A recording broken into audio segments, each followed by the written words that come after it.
Hello everyone, welcome to the channel e office vlog. आज की video में हम डिस्कस करेंगे उन क्लर्क्स के बारे में जिनको हाई कोर्ट के ऑर्डर के तहत एक डिपार्टमेंट से दूसरे डिपार्टमेंट में भेजा गया है। उनका डाटा जो एचआरएमएस और ई सैलरी में पहले से फीड है उसका क्या किया जाना है। जैसा कि मैंने पहले भी एक वीडियो में आपको बताया था कि ये जो क्लर्क हैं इन्होंने हाई कोर्ट में केस कर रखा है अपनी पिछली सर्विस को काउंट करवाने के लिए। अब उसकी नेक्स्ट डेट ऑफ हियरिंग नवंबर में है, तो एक्चुअल में तो हाई कोर्ट के डिसीजन पे ही डिपेंड करता है कि इनकी लास्ट सर्विस जो है वो काउंट की जानी है या नहीं। लेकिन अभी कुछ डिपार्टमेंट्स ने ऑर्डर इशू कर दिए हैं, तो चलिए वीडियो स्टार्ट करते हैं।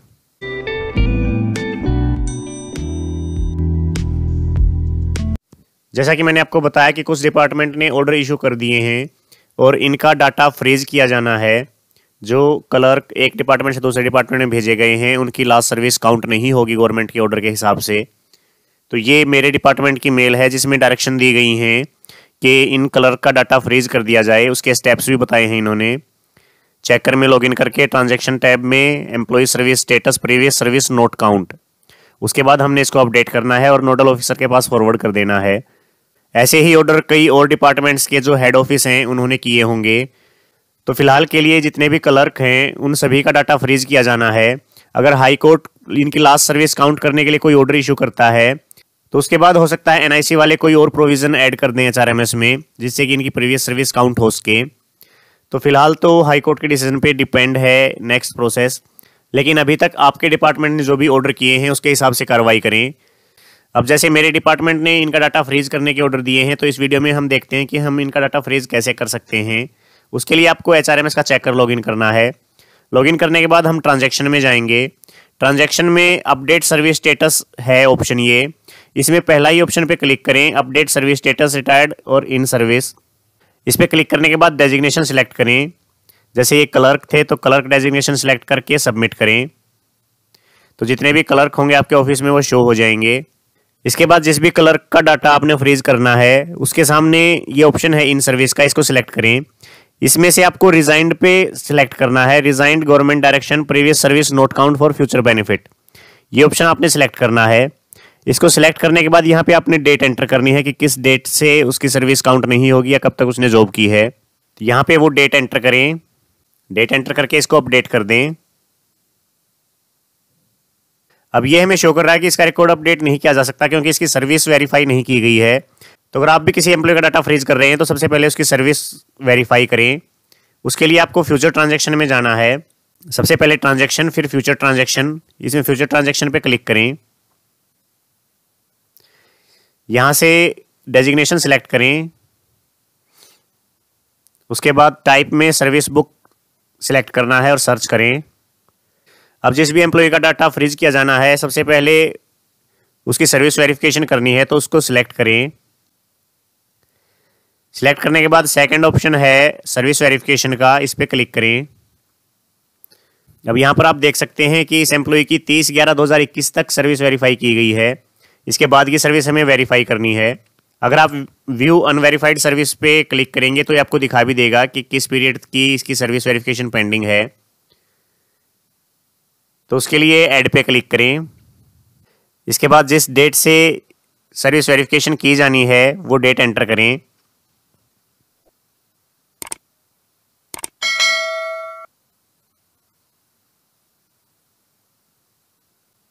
और जिस डेट तक आप सर्विस वेरीफाई करना चाहते हैं या जिस डेट को भी इस एम्प्लॉय ने रिज़ाइन किया था वो डेट सिलेक्ट करें।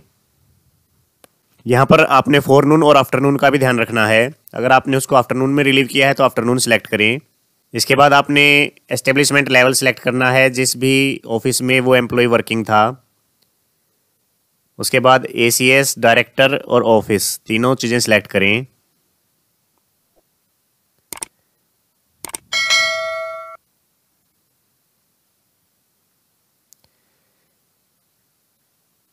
ये तीनों चीज़ें एंटर करने के बाद फिर ऑफिस। इसके बाद आपको रूल सेलेक्ट करने हैं कि किस रूल के अंडर वो वर्किंग था। इसके बाद डेजिग्नेशन सेलेक्ट करें। सर्विस वेरिफिकेशन स्टेटस में वेरीफाइड और इसके बाद इसको सेव कर दें। तो जिस डेट को भी इस एम्प्लॉय ने रिज़ाइन किया था वहाँ तक अब इसकी सर्विस वेरिफिकेशन हो चुकी है। अब हमें दोबारा से वही स्टेप करने हैं। ट्रांजैक्शन में जाएंगे, उसके बाद अपडेट सर्विस स्टेटस, और उसमें अपडेट सर्विस स्टेटस का जो पहला ही ऑप्शन है उस पर क्लिक करें। यहाँ से फिर आपको डेजिग्नेशन सेलेक्ट करना है और सबमिट करना है। अब जिस भी एम्प्लॉय का डाटा आपको फ्रीज करना है उसके सामने रिज़ाइंड सेलेक्ट करें और उसकी डेट एंटर करें। इसके बाद इसको अपडेट कर दें।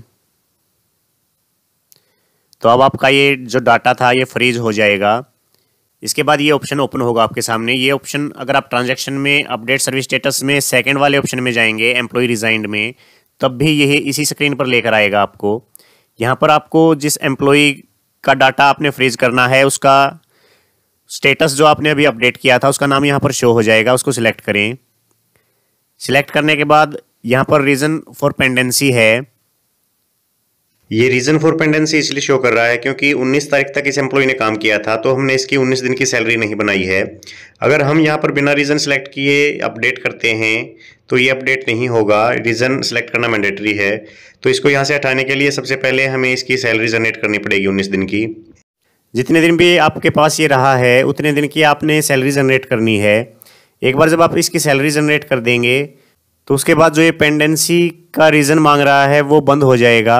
और उसके बाद जब आप अपडेट सर्विस स्टेटस पे आके और सेकंड ऑप्शन ओपन करेंगे एम्प्लॉय रिजाइंड वाला, यहाँ पर जब आप जिस एम्प्लॉय का स्टेटस आपने अपडेट किया था रिजाइंड उसको सिलेक्ट करेंगे तो यहाँ पर कोई भी पेंडेंसी नहीं दिखाएगा सैलरी बनने के बाद। जैसे ही सैलरी को डिजिटल साइन करके आप ट्रेजरी में सेंड करेंगे उसके बाद पेंडेंसी वाला ऑप्शन हट जाएगा और आप इसको सीधा फॉरवर्ड टू नोडल ऑफिसर कर सकते हैं।